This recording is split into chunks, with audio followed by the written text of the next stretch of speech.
세준이시여, 저희가 이제 즐거이 비유로서 이 뜻을 밝히겠나이다.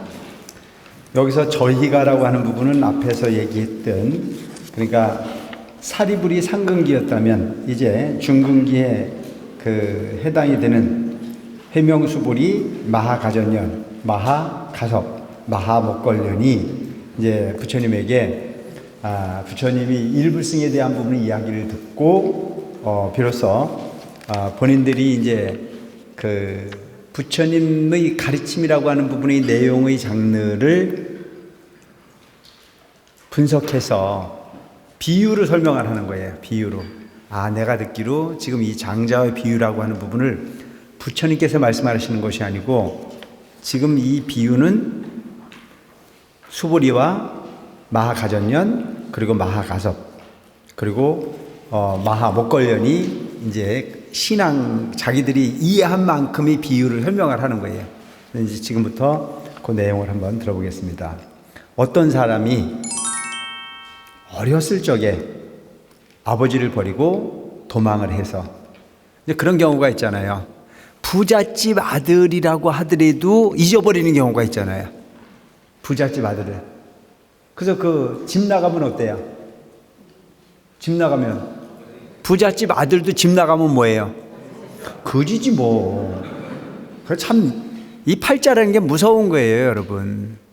부잣집에 잘 머물러 살아면 부잣집 아들로 사는 거지만, 부잣집에서 나가가지고 집에 돌아오는 길을 잊어버리면 거지잖아요. 그래서 지금 여기에 어렸을 적에 아버지를 도망했다고 그러는데 아버지가 잊어버린 거겠지. 이제 이 아버지하고 먼 곳에 갔다가 아들을 잊어버렸어. 그럼 아버지를 도망갈 이유가 뭐가 있겠어요? 그래서 이제 도망을 가가지고 오랫동안 다른 나라에 머무르기를 10년이나 20년이나 50년이 되었다 하사이다. 50년 동안을 부모를 잊어버렸어.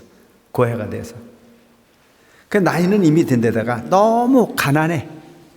궁핍하고 가난해서 사방으로 떠돌아다니다가 이리저리 의식을 구하다가 옷과 먹을거리를 구해서 다니다가 점점 흘러다니다가 우연히 본국을 향하였나이다. 본국은 이제 본인이 원래 살았던 그 나라를 향해서 갔나이다. 그의 아버지는 일찍부터 아들을 찾아 나섰다가 찾지 못하며, 여러분, 자식 잊어버린 부모의 심정 상상을 해보세요. 얼마나 애가 딸겠나. 몇 년 동안 잊어버렸어? 50년 동안을 자식을 잊어버렸으니 이제 중도의 한 성에 머물렀다. 자식을 찾아서 온갖 곳을 헤매고 다녔다. 그 집이 부유하여 재물과 보배가 한량이 없어. 돈은 어마어마하게 많은데 자식을 잊어버렸으니 이게 행복할 수 없잖아요. 그래서 금, 은, 유리, 산호, 호박, 파려, 진주 등이 창고마다 가득했고, 노비와 시중이 각각 관리인이 많았으며 코끼리와 말, 수레와 소, 양이 수없이 많았고, 들고 나는 이잣돈이 다른 나라에까지 미쳐서 상인과 고객이 아주 많았나이다. 그러니까 얼마나 돈이 많았으면 어디까지 꿔줘요? 딴 나라한테까지 돈을 꿔줘가지고 거기서 이잣돈을, 여러분, 요즘은 은행이 발달을 해서 그 이잣돈을 전부 다 은행이 챙겨 먹지만 옛날에는 뭐 했어요? 고리, 대금업을 했단 말이에요. 우리 어렸을 때도 돈 없으면 돈 있는 집에 가서 돈 꾸러 가는데 그 이자가 만만치 않았잖아요.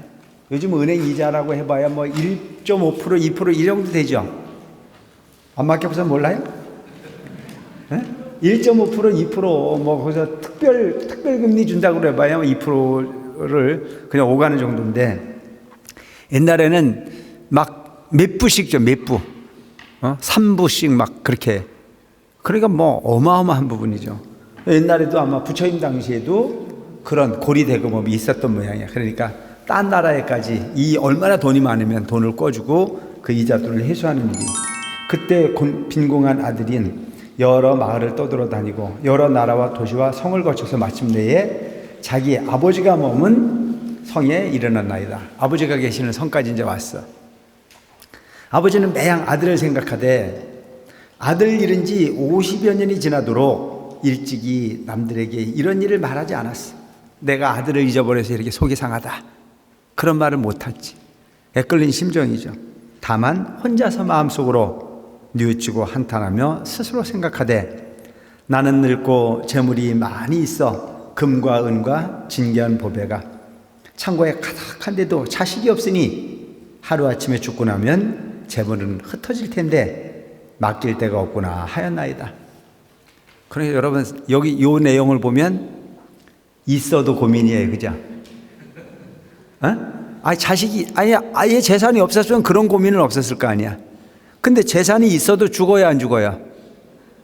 죽잖아요, 때가 되면. 그런데 문제는 뭐냐면 써보지도 못하고 죽는 게 너무 안타까워. 왜? 돈이 너무 많으니까. 그렇다고 뭐 어떻게 쓸 수 있는 방법이 없잖아. 그 고민은 이래도 고민이고 저래도 고민이야. 또 매양 그 아들을 못 잊어 하면서 잠시 다시 생각하되 내가 만일 아들을 만나서 재물을 맡기게 되면 쾌락해져서 다시는 근심이 없으리라 하였나이다. 이런 거잖아요, 여러분.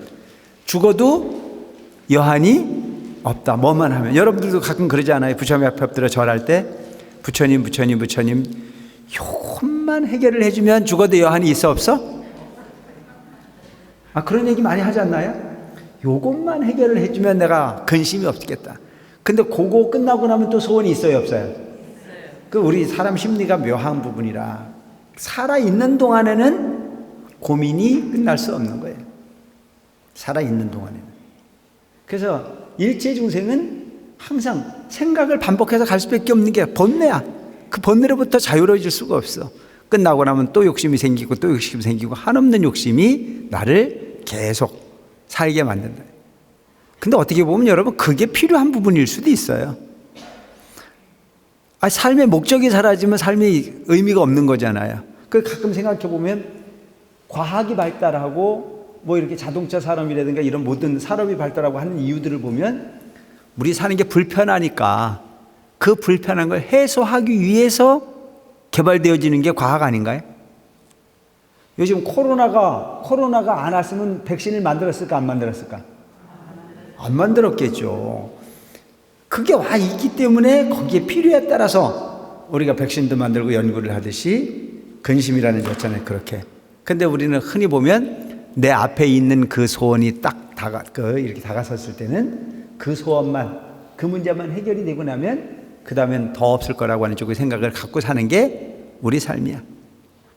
자식이 없는 사람이 아들만 하나 낳아봐라, 내가 더 바라는 게 없다 라고 해서 아들을 낳아놓고 나면 근심 끝나요? 그러면 그 낳아놓고 나면 또 뭐가 걱정이에요? 요 놈을 어떻게 해야 건강하게 키울고 싶어서 고민이고, 또 건강하면 이놈이 공부를 좀 잘해서 남보다 더 우월한 자식이 됐으면 하는 바람을 갖고, 또 그 아이가 공부를 또 썩 잘하면 잘하는 걸로 끝나지 않잖아요. 대학이 여러 개 있는데 그 대학 중에 어느 대학을 보낼고 하고 고민하고, 좋은 대학을 갔으면 거기서 끝나는 게 아니고 또 뭐가 걱정이야? 뭘 해먹고 살아야 될고 하는 게 또 걱정이야. 끊임없이 걱정이야. 그럼 그 걱정이 다 끝내려면 어떻게 하면 돼? 그 걱정이 다 끝나려면 생각이 없어요? 죽어버리면 되겠지. 그만큼 우리는 살아있다는 자체는 그렇게 끊임없는 고통과 끊임없는 생각이 반복될 수밖에 없는 것이 우리 인생이 아닐까. 그래서 여기서는 보면 이제 그 아버지의 심정을 그대로 얘기하잖아요. 내가 아들을 만나서 재물을 맡기게 된다면 쾌락해져. 더 이상 근심 걱정이 없다 이거예요. 그대로 행복할 텐데 라고 근심을 하였다 이거예요. 세존이시여 그때 궁자는 품팔이로 떠들어다니다가 우연히 아버지 집에 이르러 대문 옆에 서서 멀리 그의 아버지를 바라다 보니 사좌좌에 걸터 앉아서 보배의 궤 위에 발을 올려놓고 많은 바라문과 왕족과 거사가 공경하여 에워싸고 모셨으며 10,000금이나 나가는 진주영락으로 몸을 치장을 했고, 관리인과 희종들이 손에 백오선을 들고 좌우에 모시고 섰으며, 여기서 백오선이라는 자체는 뭐냐면 여러분, 그 큰 스님들이 여기서 얘기하고 있는 부분은 먼저 사좌자에 앉았다는 것 자체는 이미 부처님이라는 얘기잖아요. 그리고 온갖 모든 사람들에게 공경을 받는다 부처님이잖아요. 근데 그 주변에 있는 분들이 뭐를 졌냐? 배구선을 졌다. 배구선. 배구선이라는 자체는 뭐냐면 그 큰 스님들이 그 대종사 법계를 받거나 그러면 불자라고 하는 것을 주는데, 그 불자라고 하는 게 뭐냐면 그 털이개 같은 거 있어요. 보셨어요? 이렇게 그 털이개 같은 털로 만들어진, 이렇게 막 흔들잖아요. 그걸 배구선이라고 그래요. 불자라고 이야기도 하고. 그래서 큰 스님으로 그렇게 득도를 하시면 제자들이 올리거나 그거를 이렇게 그 중생을 제도하는 어떤 그런 상징물로서 공양을 올리는 부분이 그게 배구선이라고 하는. 그래서 그 주변의 사람들이 그 배구선을 들고 좌위에 모시고 섰으며, 보배 희장으로 유를 덮고 꽃깃대를 들이었으며, 향수를 땅에 뿌리고 갖가지 이름난 꽃을 흩으며 보물을 늘어놓아 내주고 받아들이는 등 갖가지로 장엄하기가 이와 같아서 이 덕이 한없이 높여 보였나이다. 누가? 아버지가. 근데 문제는 뭐냐면 궁자는, 이제 이 아들은 그 사람이 그냥 아버지란 말이지. 그 사람이 큰 세력이 있음을 보고 곧 공포심을 품고 이곳에서 온 것을 훈회하면서 속으로 생각하기를, 이는 혹시 왕이거나 왕과 같은 분이리라. 내가 폼을 팔아 삭을 얻을 곳이 이곳이 아니구나. 차라리 가난한 동네에 가서 일자리를 찾아서 힘들여 일하여 옷과 밥을 쉽게 얻는 것만 갖지 못하리라. 여러분, 여기서 우리가 좀 생각해보고 갈 부분이 있어요. 자, 이 궁자 아들은 50년 동안을 거지 생활을 하고 살았어요. 근데 우연히 아버지가 머무르고 계시는 그 어마어마한 집에 대문에 서가지고 고개를 삐끔 내밀어서 보니까 그 대단한 세력가 왕이듯이, 그래서 그 엄청난 부분이 장면을 보고 자기 스스로가 위압이 딱 느껴서 내가 이곳에 밥을 빌러 왔는데 밥은커녕 잡혔다가는, 그러니까 여러분 흔히 보면 유유상종, 너무 어마어마하면 못 들어가. 얼마 전에 어떤 분이 와가지고 저한테 와가지고 하는 얘기가, 이 절에 들어오기가 두렵습니다. 왜요? 너무 으리으리합니다. 너무 으리으리합니다. 너무 큽니다. 내 눈에는 안 큰데, 내 눈에는 별로 크지 않은데 그분은 그게 너무 커 보인 거예요. 너무 크다. 그래, 에람떼오나 스님, 부처님 불상을 저 1층에 지나가는 사람도 쉽게 접근할 수 있도록 모시면 오히려 절에 들어오기가 편할 텐데, 들어와 보니 휘까번쩍하고 밖에서 봐도 위압감이 느껴지며 4층에 법당이 있으니 엘리베이터를 타고 감히 부처님의 조난을 뵙기가 너무 두렵습니다. 좋은 얘기인데 참 섭섭하더라고요. 우리는 잘 모시고 싶어서 이렇게 법당을 만들고 도량을 가꾸고 뭐 이렇게 하는데도 불구하고 그분들은 그렇게 느껴지는구나. 그러면서 이제 그분이 이야기하는 건 뭐냐면, 좀 1층 공간에 쉽게 접근을 해서 가까이 접근을 하고, 그러고 난 이후에 조금 친숙해지고 난 다음에 2층도 올라오고 3층도 올라올 수 있도록 하면 좋을 텐데, 지금은 그 부분이 되지 않아서 조금은 이렇게 괴리감이 있습니다. 그런 얘기를 하더라고요. 근데 여기서 지금 이야기하고 있는 부분이 그가 누군지도 모르고 그냥 기가 질리는 거죠.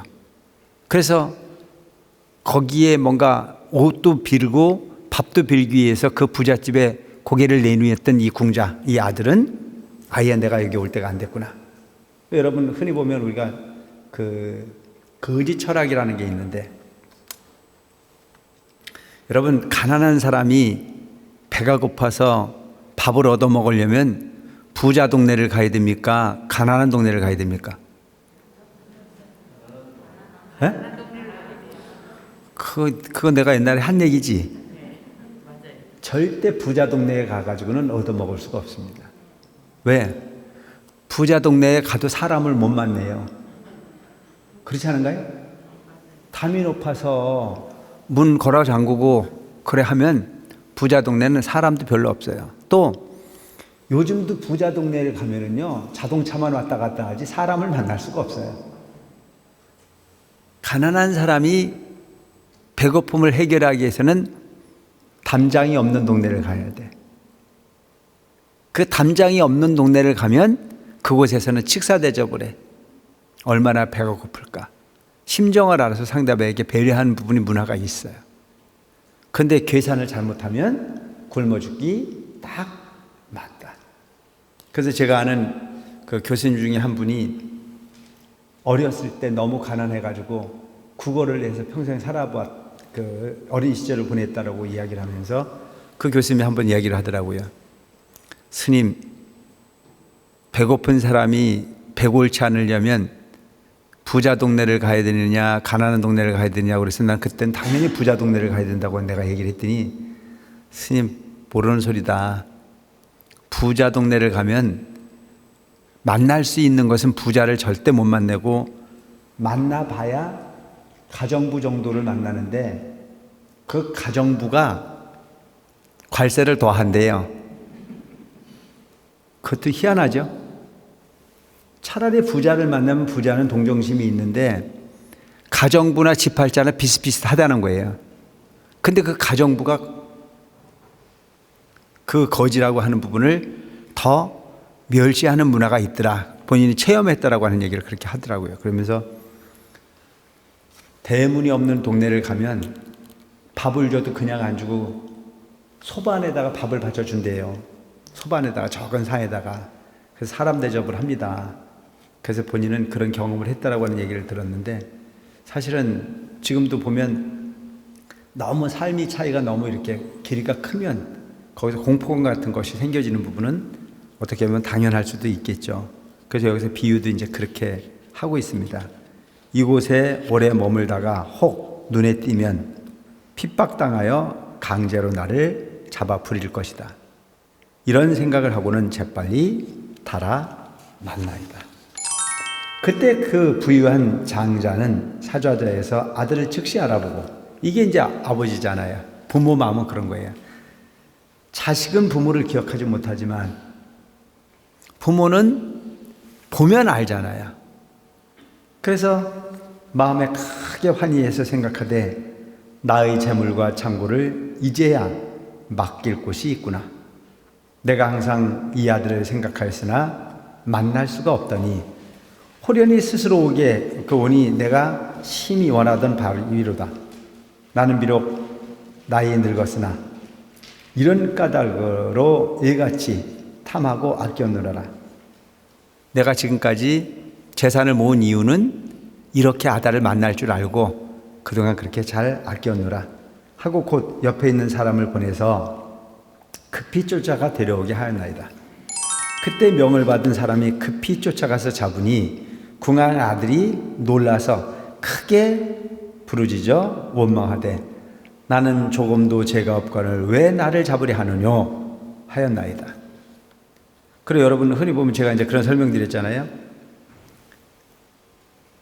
방생을 하기 위해서 저 죽어가는 물고기를 살려주려고 잡았는데도 승질 급한 놈은 죽어야 안 죽어야?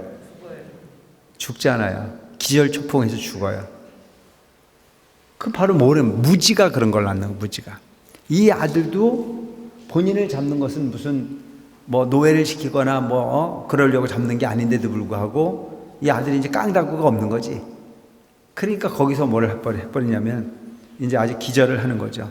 그 사람이 너무 급히 잡아서 강제로 끌고 돌아오려고 하니 궁한 아들은 스스로 생각하되 죄 없이 잡혔으니 필연코 죽게 되리라 하고 톡 겁먹고 기절을 해서 땅에 쓰러졌나이다.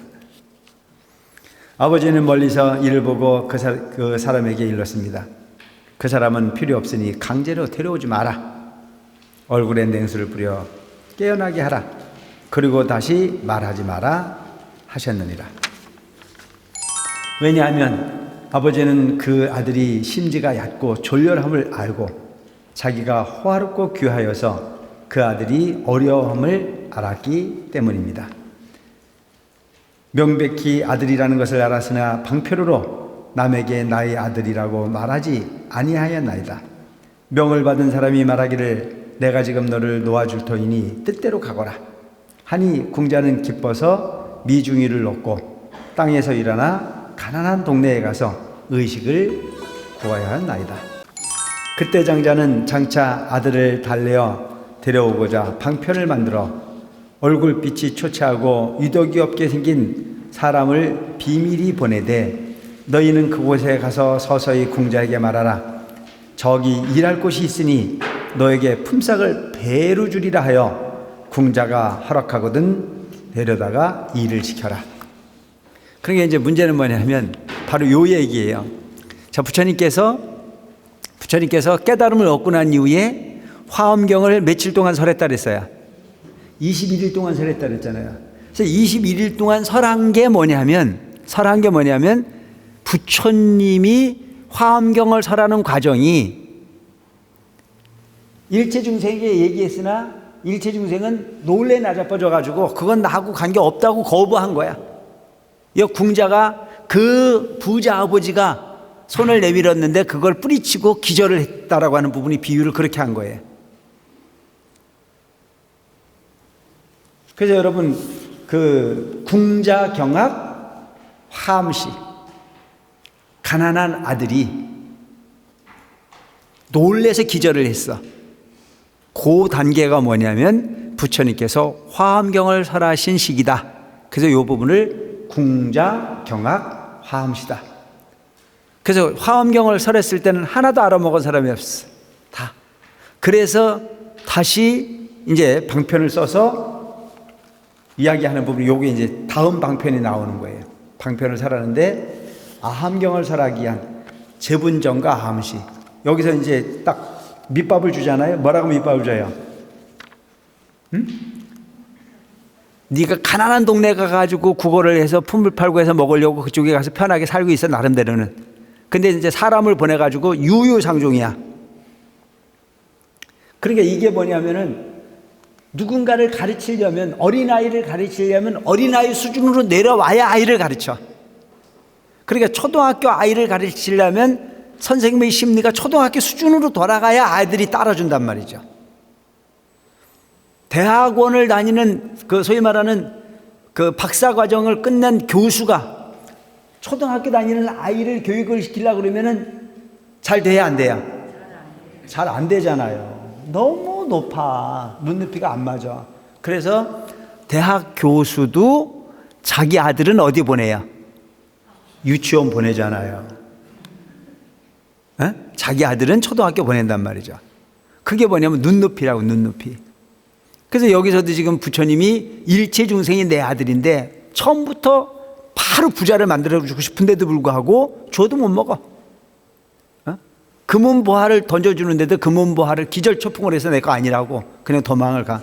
그래서 여기서는 이제 방편을 써가지고 자기 수준에 맞는 자기 아들과 똑같은 졸렬하게 생긴 사람을 너무 멋진 사람을 그 소위 보내가지고 너 데려다 일을 시키려면 안 따라오니까 초라하게 반그지처럼 해가지고 같은 처지에 있는 것처럼 해가지고 소문을 내는 거야. 야, 저 집에 가면 이곳에서 주는 품삯의 2배를 준단다. 우리 그곳에 가자. 그래서 유유상종. 이게 대단히 중요한 부분이라는 거죠. 그래서 그때 장자는 장차 그 아들을 달래어 데려오고자 방편을 만들어서 얼굴빛이 초췌하고 유독이 없는, 그래서 그 사람을 보내되 너희들은 그곳에 가서 이야기를 해라. 이게 왜? 저기 가면 2배 주니까 거기 가서 일을 하자. 궁자가 허락하거든 데리고 오너라. 만약 무슨 일을 시키느냐고 묻거든 너를 데려다가 똥을 치게 할 것이다 라고 했다. 똥 치는 일. 제분정과 아함시. 이제 아함경을 설하기 위해서 이렇게 설명을 하는 거예요. 아함경을 설한 사제 8정도를 설한 부분이 과정이 바로 아함시인데 그 아함경을 설하는 그 과정 자체는 바로 우리 중생들에게 뭘 가르치고자 한 거냐면 아주 하찮은 일. 그러니까 아함경이 이야기하고자 하는 부분은 중생이 사는 방법을 얘기하잖아요. 인간적 도리를 이야기하는 거예요. 중생이 사는 세계의 모범적 부분의 행위를 주로 설한 것이 아함경의 내용들이라고 볼 수 있어요. 일체 중생이 고통인데 그 고통을 없앨 수 있는 방법이 뭐냐? 너희들의 삶이 고통이라고 하는 사실을 설명하잖아요. 아함시에서 얘기하는 것이. 그래서 일체 중생의 시류불성이다.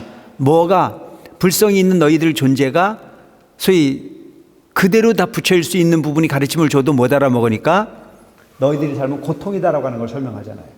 그 고통이라는 자체가 몇 가지 고통이냐? 생로병사와 애별리고 원증이고 오음선고 구부독고의 8가지 고통이 있다. 그 고통을 없앨 수 있는 방법은 뭐냐? 사제 8정도다. 8정도를 가르치잖아요. 그래서 그 부분의 시기를 지금 이야기를 하는 거예요. 우리 두 사람도 너와 같이 일을 하리라 하였나이다. 두 사람은 곧 궁자를 찾아가서 만나보고 시킨 대로 일러주니 그때 궁한 아들은 먼저 품삯부터 받고자 와서 같이 똥을 치거늘 그 아버지는 아들 꼴을 보고 가엾고 개의쩍게 생각하였나이다. 여기서 개의쩍다는 얘기는 측은하게 생각했다는 얘기예요. 어느 날 창 너머로 멀리 아들을 보니 몸이 파리하게 말라 초췌하고 흙과 먼지로 더럽혀져서 깨끗하지 못하거늘 아버지는 영락으로 꾸민 부드러운 옷과 장신구를 벗고 해지고 냄새나는 옷으로 갈아입어서 몸에 흙과 먼지를 묻히고 오른손에는 똥치는 그릇을 들어 마치 두려운 듯한 모습으로 일꾼들에게 이르되 너희는 부지런히 일할 것이며 게으름을 피우지 마라고 하여 이런 방편으로 아들에게 접근하였나이다. 이제 아버지는 정말 막 영락으로 그야말로 비단으로 휘감고 더 없는 부자의 모습으로 사시는데 아들을 가서 꼬시려고 하니까 아들하고 같은 모습으로 나타나야 되잖아요.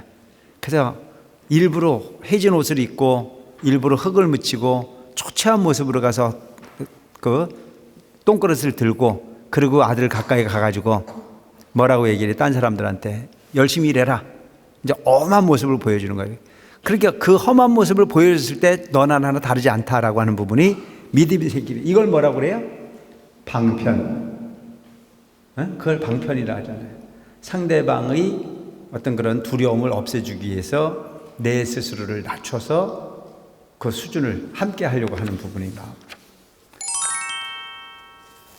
후일에 다시 일러 말하되 딱하구나 이 사람아. 너는 항상 여기서 일하고 다시는 다른 곳에 가지 마라. 품삯도 더 주리라. 누구한테 얘기하는 거예요? 아들한테 얘기해요. 꼬시는 거잖아요. 꼬시는 거. 소용되는 동이 그릇과 쌀이나 국수, 소금, 초 같은 것도 어떡할까 하고 어려워하지 마라. 또 늙은 일꾼도 쓸 일이 있으면 붙여줄 테니 잘하여서 스스로 마음을 편안히 가져라. 이게 여러분 기업을 운영하거나 이렇게 주변 사람들을 편안하게 해줬을 때 그 집안이 부해지잖아요. 돈은 누가 벌어주는 거예요? 종업원들이 벌어주는 거잖아요. 그래서 언제가 그 텔레비전에 한번 보니까 그런 내용이 나오더라고요. 저 경주 최부자라고 하는 분이 계셨는데 그 최부자는 그 최부자가 사는 마을, 최부자가 사는 그 집에서 사방 100리 안에 굶어 죽는 사람이 없도록 해라. 멋지게 사는 거죠. 그리고 그 집에 소임을 살고 있는 사람들을 다 넉넉하게 대접했다는 거예요. 항상 넉넉하게. 그러니까 그들이 부자를 만들어주는 거예요. 마을 사람들도 그 집 일이라면 무조건 동의해주고, 그런 인심을 얻어야 되는 게 중요해요. 그 돈을 버는 것이 내가 버는 게 아니잖아요. 누가 버는 거예요? 종업원들이 벌어주는 거거든요. 그들을 먹고 살게 만들어주고 그들을 편안하게 해주고. 그래서 가끔 보면 그 식당 같은 데도 이래 잘 되는 식당 같은 데를 가보면 종업원이 10년, 20년씩 종업원으로 살아요. 안 바뀌는 거죠. 근데 그 종업원들이 바보가 아닌 거야. 그 집 주인이 너무 사람이 좋으니까 그 정에 이끌려서, 그리고 그만큼 대접을 해주니까 주인 이상의 마음을 가지고 일을 하는 거죠. 그래서 어떨 때 내가 가보면 그 오래된 식당 같은 데를 가보면 종업원이 주인처럼 일을 하는 데가 많아요. 그래서 물어보거든요. 혹시 이 집 주인이세요? 라고 물으면 아니요, 저 종업원입니다. 요즘은 종업원이라는 소리도 안 해. 뭐라고 얘기를 하냐면 매니저라고 그래요. 매니저. 식당도 매니저가 있더라고. 나는 매니저먼트 그러면 뭐 이렇게 연예인들만 쓰는 줄 알았더니 그 매니저라고 이야기를 하면서 그러니까 그런 부분이 대단히 중요한 부분이라 이거죠. 근데 여기서도 보면 부처님이 보면 그 아들에게 접근하는 방법을 보면 우리가 여기서 뭘 배워야 돼요? 경영을 배워야 돼요. 경영을 잘해주고 어려운 것든 이야기하거라, 먹을 것도 걱정하지 마라, 필요한 부분이 있거든 더 말해라. 그리고 네 혼자 하는 일이 너무 힘들거든 내가 또 다른 사람을 이렇게 붙여주마. 내가 이런 걸 보고도 나는 그렇게 못한다니까. 들떨어져 가지고. 사실은 보면 이게 대단히 중요한 부분인 것 같아요. 나는 너의 아버지 같으니 근심 걱정하지 마라. 왜냐하면 나는 늙고 너는 젊었으며 너는 항상 일할 때 속이거나 게으르고 성내거나 원망하는 일이 없어서 도무지 너에게는 이런 나쁜 점을 다른 일꾼에게서처럼 보지 못했기 때문에. 제일 중요한 건 뭐예요? 믿어준다는 거잖아요. 믿어주는 거. 넌 참 대단하다. 넌 참 훌륭하구나. 그럼 더 잘하고 싶거든요. 아이들을 길러도 이런 방법이 필요하지 않을까요? 그냥 못한다 비난만 하지 말고 너는 참 훌륭하구나, 넌 참 대단하다 라고 격려를 해주면 그 아이는 더욱더 자존감이라는 게 커져서 그 부모로부터 인정받는 부분이 행복해져서 그 이상을 하려고 노력을 할 텐데, 되게 욕심 많은 부모들은 그렇게 보지 않고 못하는 것만 지적을 하고, 그 지적이라고 하는 부분이 쌓이다 보면 적대 감정이 일어나서 부모가 아무리 많은 걸 줘도 난 싫다, 부모라고 그러면 아예 치가 떨린다고 말하는 사람들도 있어요. 그건 잘하는 교육이 아니죠. 여기서도 보면 그런 믿어주는 부분, 그건 내 자식만이 아니고 어떤 존재에 대한 믿음이라는 건 대단히 중요한 부분이라고 생각을 해요. 종업원이 됐든 뭐 누가 됐든 간에 서로 믿음과 신뢰를 통해서 그렇게 해줄 수 있는 부분은 대단히 필요한 부분이라니까. 이제 경전이 이야기하고자 하는 부분은 부처님이 어떤 그런 일대 그 소위 가르침이라는 자체를 오시로 나눠서 그 오시에 대한 부분을 설명하기 위한 이런 방편을 설명하고 계시긴 하지만, 우리가 그 대목에서 조금은 배우고 느껴가야 될 부분이 있다면 그걸 또 현실적 삶에 접목시켜서 뭔가 이렇게 풀어가는 부분도 대단히 의미가 있겠다는 생각이 들어서 이렇게 설명을 드립니다. 이후부터는 친아들과 같이 하리라 하고 장자는 이름을 다시 지어주고 아들이라고 하였나이다. 그래서 여기서 얘기하고 있는 이름을 다시 지어주었다는 얘기는 뭐냐 하면, 성문영각보살이 삼성으로 불려지는 부분을 일불승이라고 하는 이름으로 바꿔줬다 이거예요. 길은 하나다, 네가 내 아들이다 라고 하는 부분이 사실로 불려주게 하기 위해서는 이제 그때 궁한 아들은 비록 이러한 대우를 기뻐하긴 했으나 아직까지 스스로 객인으로 온 천한 사람으로 자처하니 이런 연유로 20년간을 항시 똥치게 하였나이다. 그래서 아까 얘기했던 제분정과 아함시, 아함경을 몇 년을 설했냐? 12년을 설했다.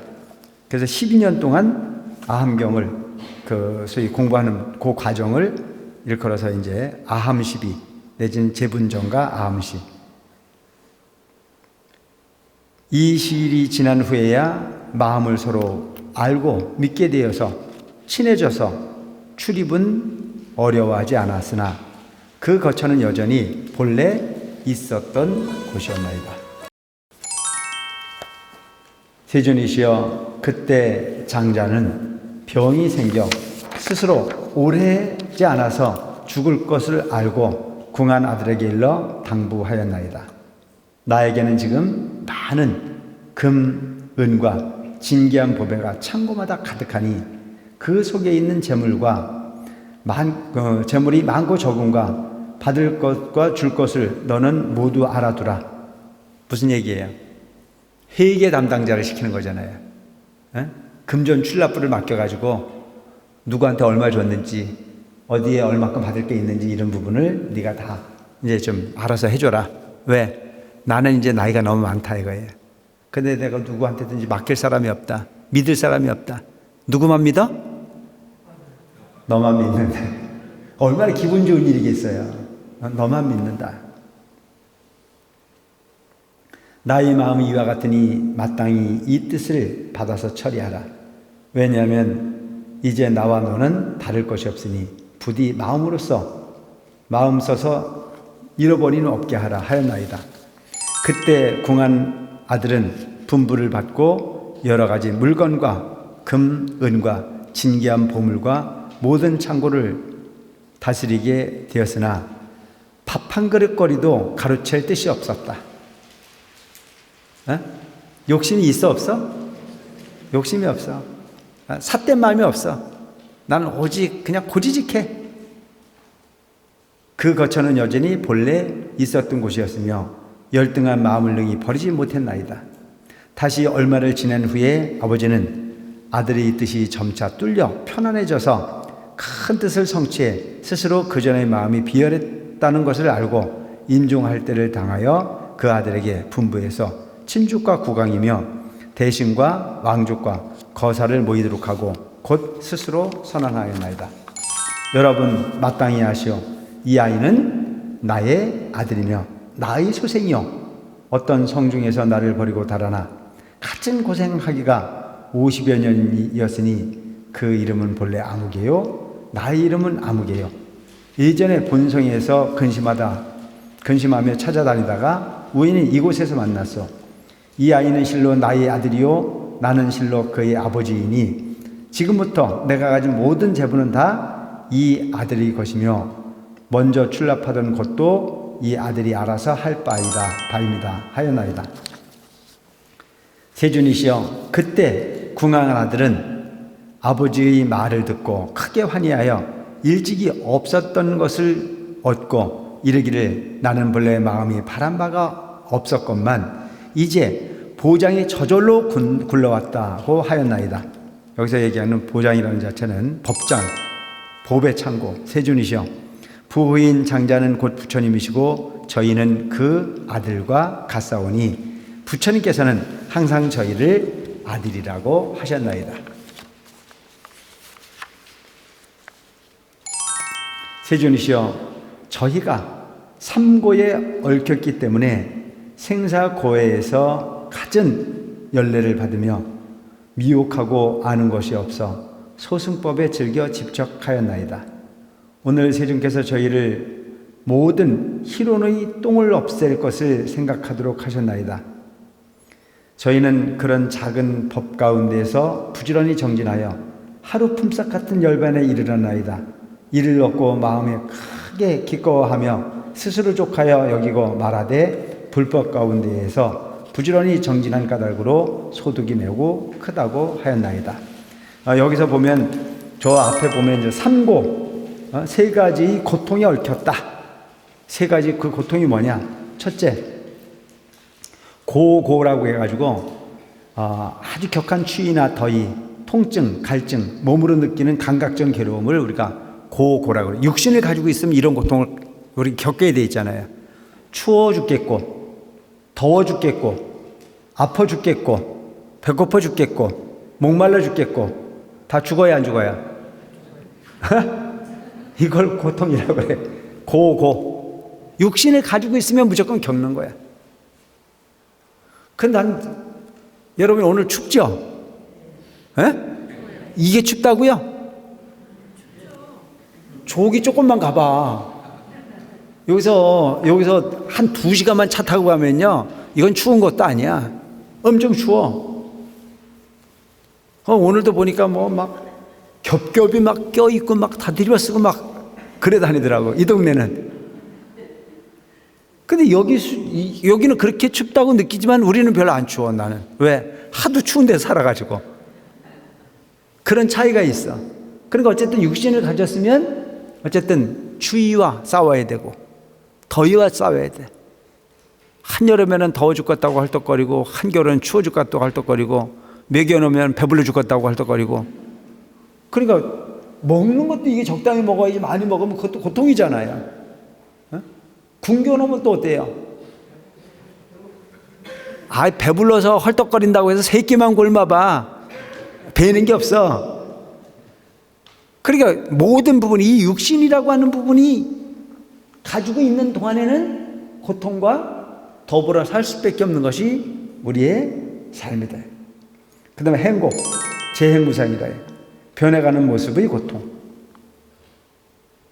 여러분 거울 쳐다보면 만족하세요? 속상하죠? 나도 그래. 나 어저께 보니까 어떤 사람이 와가지고 나보고 좋은 소리를 하면서도 참 짜증나는 소리 하대. 좋은 소리인 것 같으면서도 짜증나게 하는 게 뭐라고 하냐면, 스님 많이 드세요. 텔레비전에 나오는 거 보면은 너무 말랐어요. 그래 내가 뭐라고 그러냐면, 야 내가 편하면 되는 거지. 그 뭐가 중요해. 그래도 안 그래요 스님. 좀 볼 좀 볼록하게 나오게 하세요. 그게 마음대로 되냐고. 마음대로 안 되는 부분인데. 그 내가 하는 얘기가, 지금 이제 나이가 들어서 보니 조금 넉넉하게 먹으면 소화를 못 시켜서 힘들고, 조금 속이 편안하게 먹고 그냥 이렇게 살라고 하니 말랐다고 난리고.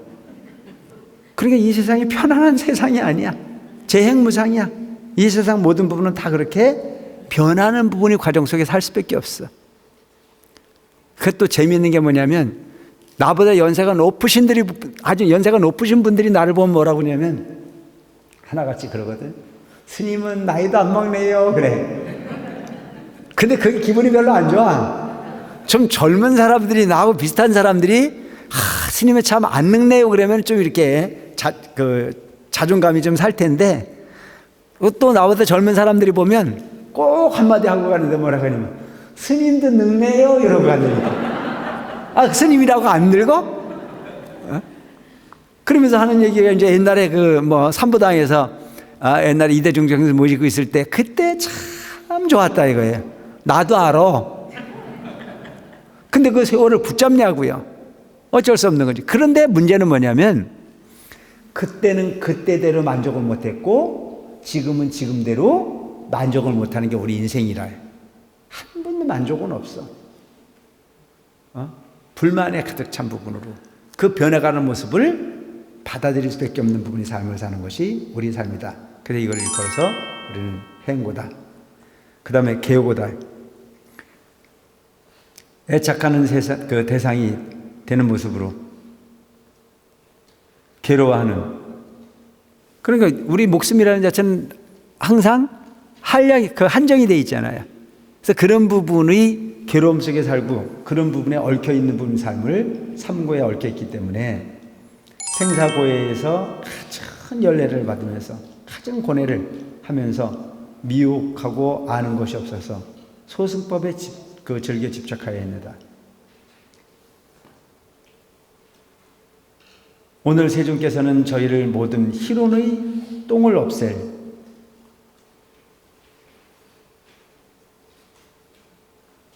그래서 여기서 얘기하는 희론이라는 자신은 뭐냐면, 온갖 사물에 대한 쓸데없는 논의를 일삼아 건덕지도 없는 부분을 갖고 우리 말싸움하고 살잖아요. 옳다 그러다. 이걸 우리 희론이라고 얘기하거든요. 그래서 그 희론이라는 자체를 소위 똥에 비유를 한 거래요. 그 쓸데없는 소리예요.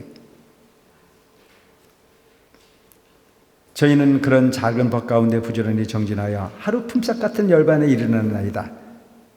하루 품삯 같은 니르바나라고 이야기하는 소위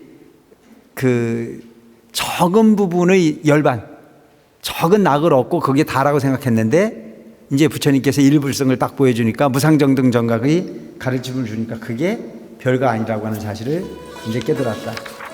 그러나 세존께서는 저희 마음이 부질없는 욕망에 집착하여 소승법을 좋아함을 미리 아셨으므로 짐짓 그대로 버려두시고 분별하여 저희에게 열애의 지견 보장을 가질 분수가 있다라고 말씀해 주시지 않으셨나이다.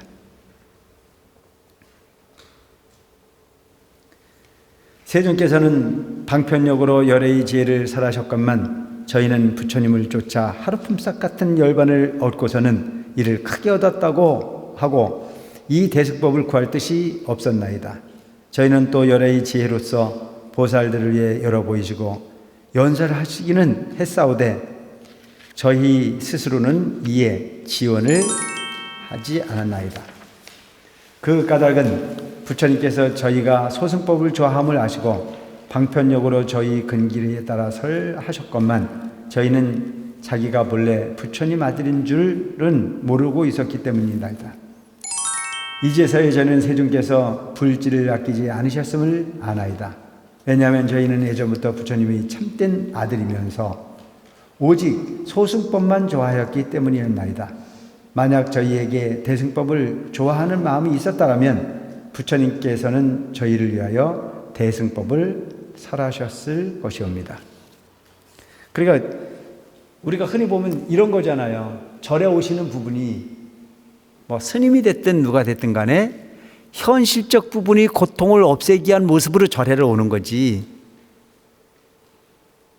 부처가 되기 위해서 오는 거 쉽지 않잖아요.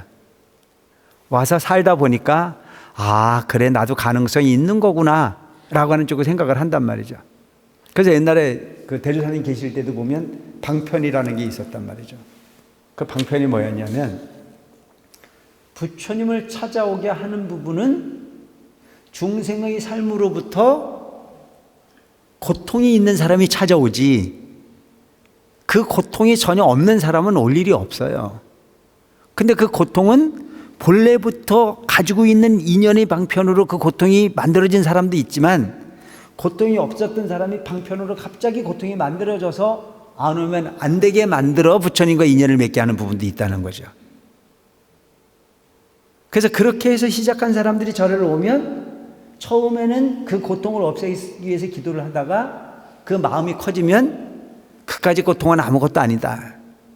이제 내가 정말 마음 공부를 해봐야 되겠다. 그래서 공부자와 기도자가 딱 구분이 되죠. 공부자와 기도자.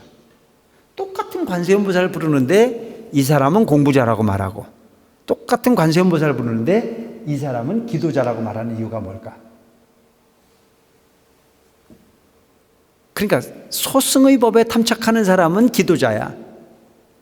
근데 이 대승의 법에 목적을 정하면 그것은 공부자가 되는 거란 말이죠. 그 마음의 본질이 어마어마하게 큰 차이를 만들어낼 수 있는 부분이다.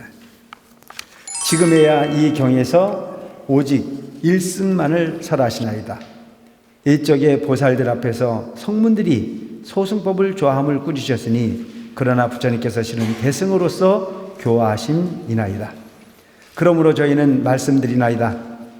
본래부터 바라는 마음이 없었건만 지금 법왕의 큰 법회가 저절로 굴러왔으니 부처님의 아들로서 마땅히 얻을 바를 다 이미 얻었나이다.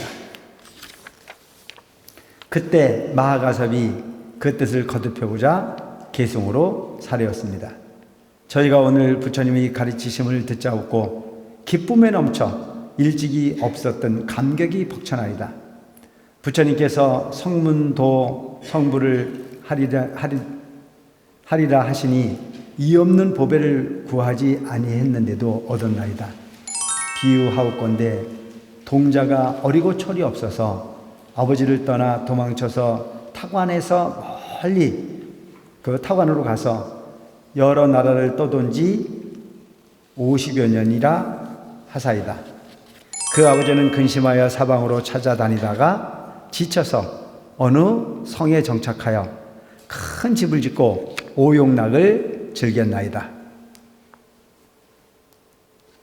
그 집이 크게 부하여 금, 은과 자거, 만호, 진주, 유리와 코끼리, 말, 소, 양과 가마, 수레와 전답과 시종, 일꾼이 많아 싸우며 나아가고 들어오는 이잣돈이 멀리 다른 나라까지 미치며 그에 속한 장사꾼과 거각꾼이 없는 곳이 없으니 천만억 대중이 그를 둘러서서 공경하고 항상 왕의 사랑받으며 군심과 호족들이 다 존중했나이다. 이런 까닭으로 왕래하는 사람이 많고 부유하기가 이러하며 큰 세력을 지녔으나 나이 늙어감에 아들 걱정 더욱 간절하여 주야로 생각하다가 죽을 때가 가까워지자 어리석은 자식 나를 두고 집 떠난 지 50여 년이라 창고 안의 많은 재물 어찌할 것인고 하였나이다. 그때 궁한 아들은 의식을 구하느라 이 마을 저 마을 이 나라 저 나라를 떠돌면서 소득이 있기도 하고 없기도 하니 굶주려 야인 몸에는 부스럼 나고 몸도 올랐나이다. 이곳저곳 전전하다가 아버지가 사는 성에 이르러 품팔이로 다니다가 마침내 아버지 집에 이르렀나이다. 그때 장자는 그의 집 문 앞 안쪽에서 보배 휘장 크게 치고 사자자에 앉았는데 건속에 에워싸여 여러 사람이 모시고 선 가운데 혹 금, 은과 보물을 계산하고 재산의 출납을 문서에 기록하는지라. 궁한 아들은 그 장자의 부유하고 고귀하며 존엄을 보고 이렇게 생각하였나이다. 이는 국왕이거나 왕과 비슷한 사람이다. 놀랍고 두려워 스스로 괴이히 여기며 내가 여기를 왜 왔을까 하다가 다시 또 생각하였나이다. 내가 여기에 오래 있다가는 붙들려 강제로 일하게 되리라 하고는 달아나 빈촌으로 가서 품팔이를 하려고 하였나이다. 그때 장자는 사자자에 높이 앉아서 멀리서 그를 바라보고 말하지 않고도 아들인 줄 알고는 곧 사람을 시켜 붙들어 오게 하니 궁한 아들은 놀라 부르짖으며 미혹스러워하고 근심하다가 땅에 쓰러져 이 사람이 나를 잡아가니 반드시 죽이리라. 어찌하여 의식을 구하려 내가 여기까지 왔던가 하였나이다. 장자는 아들이 어리석고 둔하며 졸렬하여 나의 말을 믿지 않을 것이며 내가 아버지인 것도 믿지 않을 것을 알고 방편을 써서 다시 사람을 보내되 애꾸 눈에 키가 작고 누추하며 위엄과 덕이 없어 보이는 사람을 보내면서 내가 가서 말하되 품팔 때가 있으니 함께 가자고 하고 똥을 치면 품삯을 배로 주리라 하니 궁한 아들이 이 말을 듣고 기뻐하며 따라와서 똥치는 일을 하며 집과 방을 깨끗이 청소하였나이다. 장자가 창문으로 항상 아들을 내다보니 아들이 어리석고 용렬하며 더러운 일을 즐겨 하는지라. 그러니까 여기서 보면 우리가 생각해 보는 게 그거잖아요. 우리가 지금 부자로 살고 가난하게 살고 복이 많다고 가고 잘생기기도 하고 못생기기도 하고 뭐 우리 사는 게 그렇잖아요. 그죠? 근데 그 부분이 영원한 건가요? 예? 부자도 죽어야 안 죽어야? 잘생겨도 늙어야 안 늙어야? 키 커도 죽어야 안 죽어요?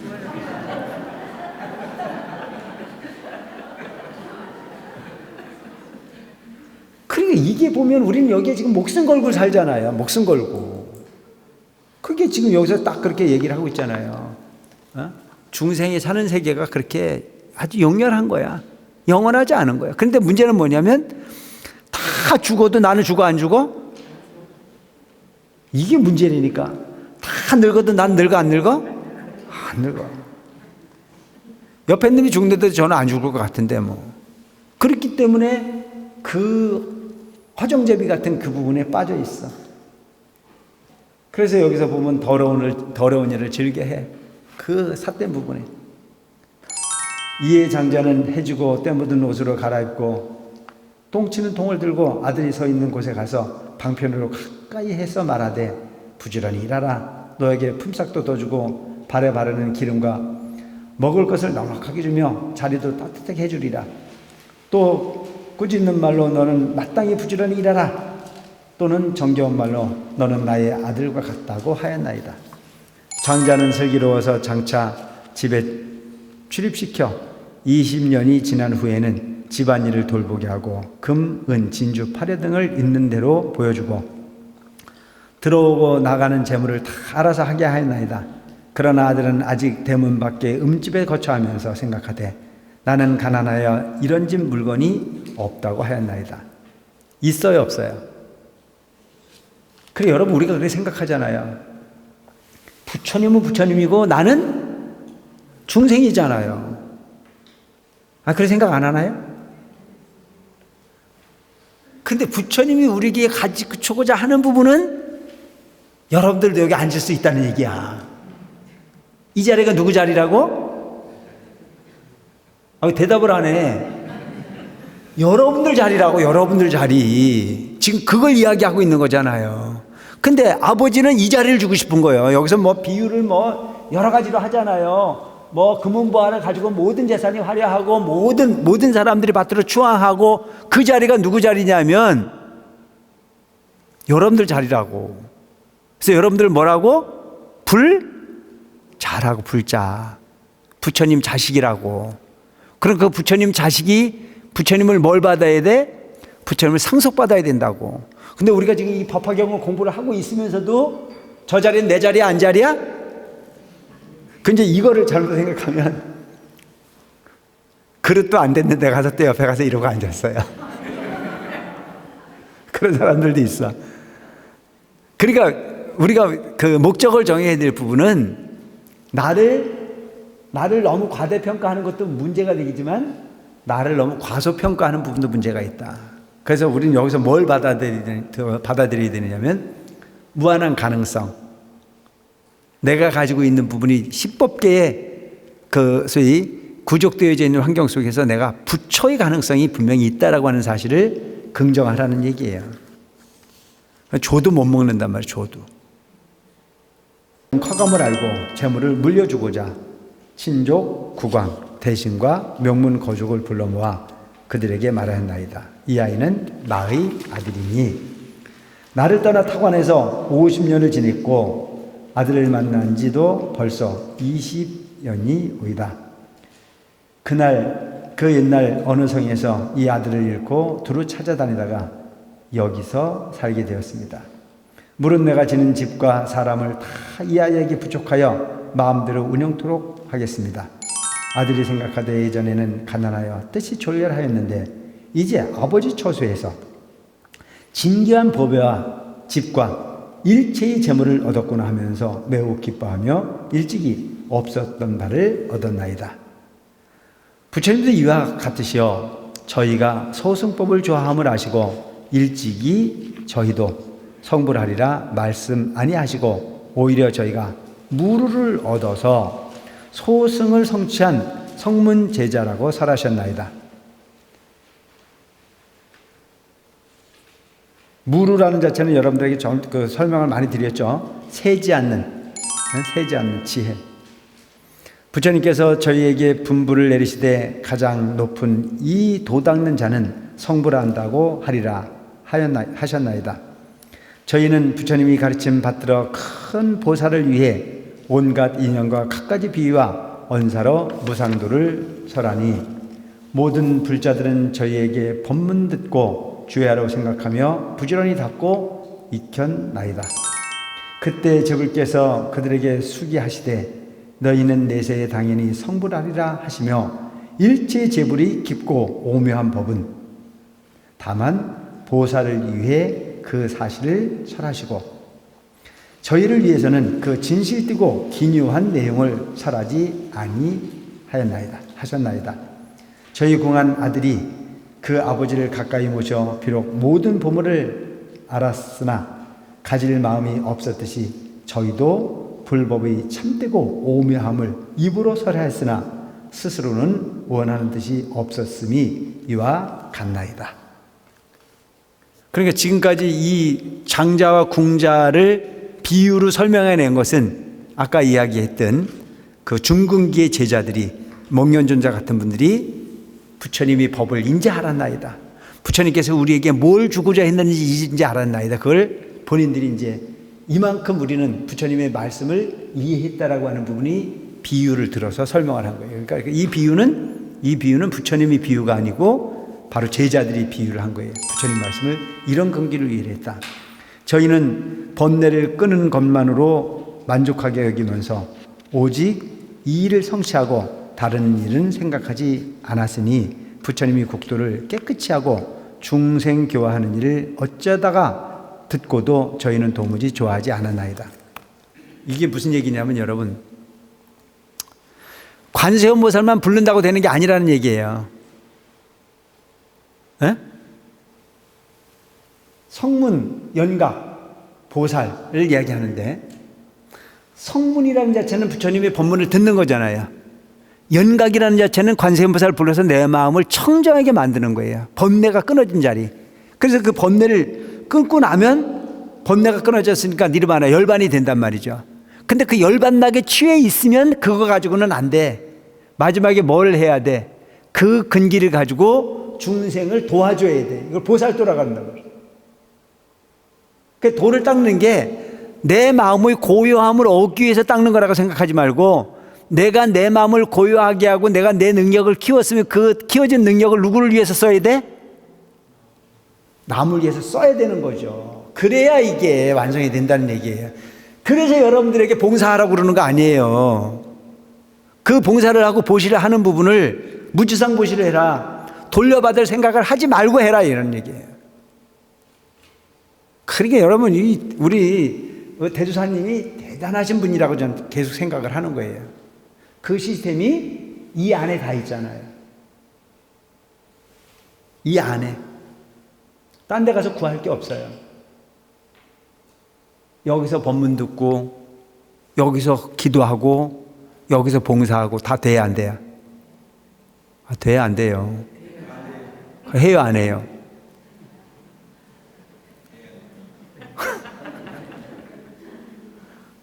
그러게 여러분 보면 우리가 그 나라도 왜 이렇게 큰 나라가 있으면 무역이 필요 없다고 그러잖아요. 그곳에서 생산해서 그곳에서 소비하고 그곳에서 다 경제가 돌잖아요. 근데 이런 시스템을 대주사님께서는 다 말씀하셨, 여기서 우리가 법문 듣고, 여기서 관세음보살 불러서 마음을 청정하게 비우고, 그래서 열반낙을 만들어낼 수 있는 구조를 만들고, 그러고 여기서 얘기하고 있는 부분이 뭐예요? 딱 얘기하고 있잖아요. 저희는 번뇌를 끊는 것만으로 만족하게 여겼다 이거예요.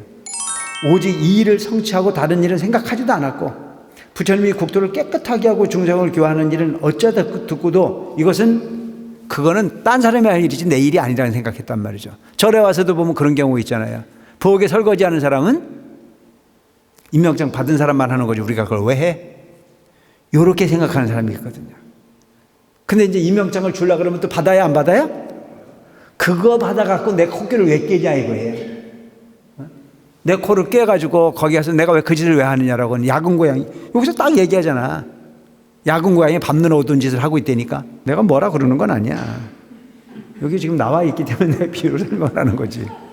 왜냐하면 일체의 모든 법은 다 공적해서 공하고 적적하다 이거예요. 나는 것도 없고 멸하는 것도 없으며 큰 것도 작은 것도 없으며 무르와 무의하다고 이와 같이 생각하고 좋아하지 않았나이다. 본래 공이라, 본래 공. 본래 청정하다. 그러니까 절에서 우리가 일을 할 때는 딱 제가 두 가지만 생각하라 그랬잖아요. 두 가지를 생각하는 게 뭐냐면 내 마음 닦는 거, 복 짓는 거, 두 가지만 생각하면 돼요. 그 내 마음을 부정적으로 가는 부분을 기도를 통해서 긍정적으로 끌어야 돼요. 긍정적으로. 그리고 그 생각만 머물러 있을 게 아니고 행동으로 옮길 수 있는 용기가 필요해요. 그래서 여기 절에 오는 부분은 지혜를 얻기 위함과 공덕을 얻기 위한 두 가지만 딱 가지고 오면 나머지는 의미가 없어요. 그게 가장 핵심이야. 절에 와서 바쁘다고 말하는 사람은 잘 사는 사람이에요. 할 일이 없어요 하는 사람은 내가 볼 때는 문제가 있는 거예요. 바빠야 돼.